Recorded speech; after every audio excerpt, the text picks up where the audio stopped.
Hai, jumpa lagi dengan Cikgu Padli. Mengisi waktu istirahat ini, bagaimana kalau kita lanjut materi? Cikgu mau berbagi tentang tiketing domestik, pemesanan, penghitungan, dan penerbitan tiket penerbangan domestik. Untuk pemesanan nanti kita akan belajar dengan materi reservasi, prosedur reservasi. Tapi itu juga sudah Cikgu bagikan di video yang sebelumnya, video tiketing yang menggunakan sistem website MMBC. Silahkan dicek di tiketing domestik ya. Itu ada part 1 part 2 nya. Itu untuk penggunaan CRS nya. Nah, sedangkan untuk menerbitkan nanti setelah kita tahu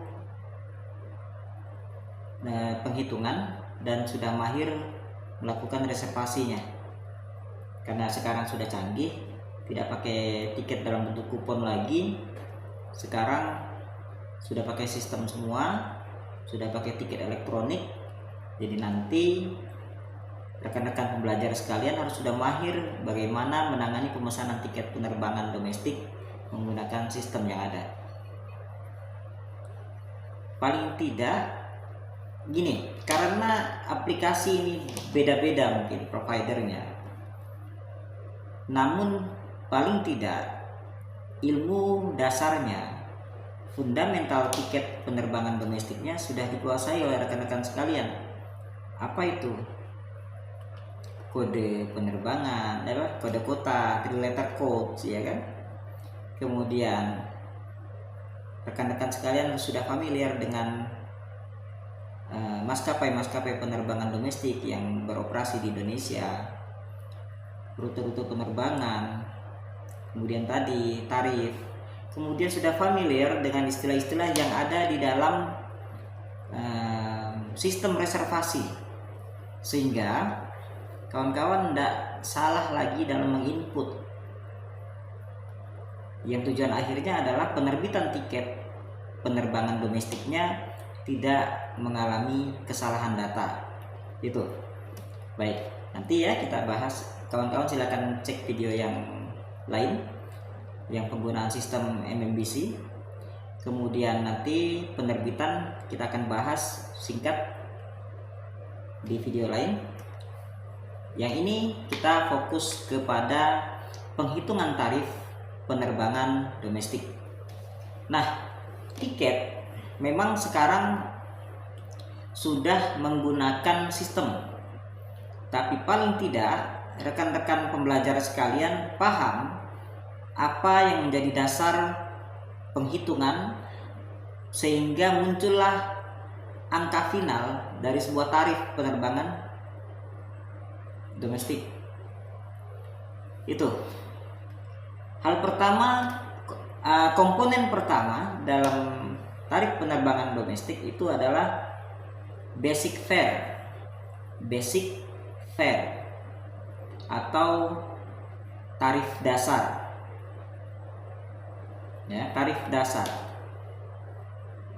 Kemudian ada komponen lain yang namanya fuel surcharge, biaya bahan bakar yang ditanggungkan ke penumpang pengguna jasa penerbangan. Kemudian ada yang namanya insurance. Kalau dulu ya belajar manual itu kodenya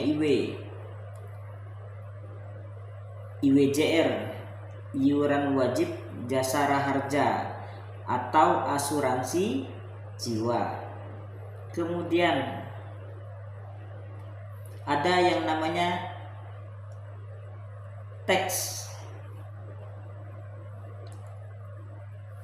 Tax ini pajak yang dibebankan kepada penumpang karena menggunakan jasa penerbangan. Jasa penerbangan ini merupakan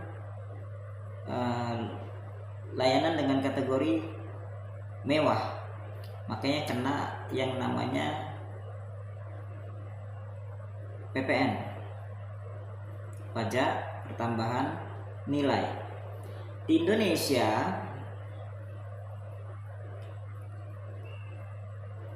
pajak atau tax itu berlaku karena di sini PPN, pajak pertambahan nilai, maka dia berlaku 10% yang berlaku di Indonesia.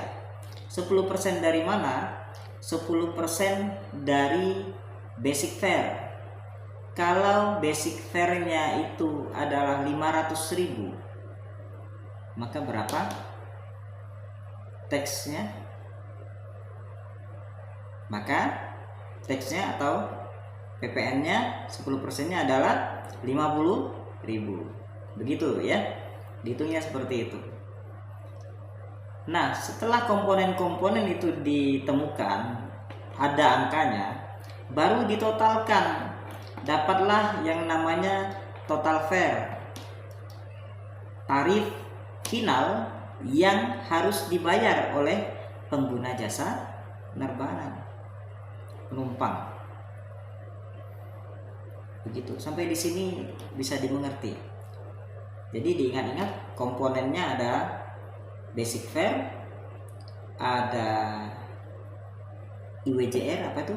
Iuran wajib jasa praharja atau insurance, asuransi jiwa. Kemudian ada fuel surcharge, kodenya YQ biasanya. Nah, itu biaya bahan bakar yang dibebankan kepada penumpang. Kemudian ada tax ya, value added tax, VAT. Kalau Indonesia kodenya ID. Nah, kalau kode istilahnya VAT, value added tax, pajak pertambahan nilai. Di Indonesia berlaku PPN 10%. 10% dari mana? Dari basic fare. Itu singkat, padat, insya Allah jelas. Silakan diulang-ulang, pahami, dicatat komponen-komponennya, dan diingat, karena ini akan digunakan dalam hal penghitungan tarif penerbangan domestik. Selamat belajar. Kalau ada pertanyaan yang lain, silakan tanyakan di kolom komentar. Sampai jumpa di video selanjutnya. Salam sehat dan bahagia selalu. Dadah.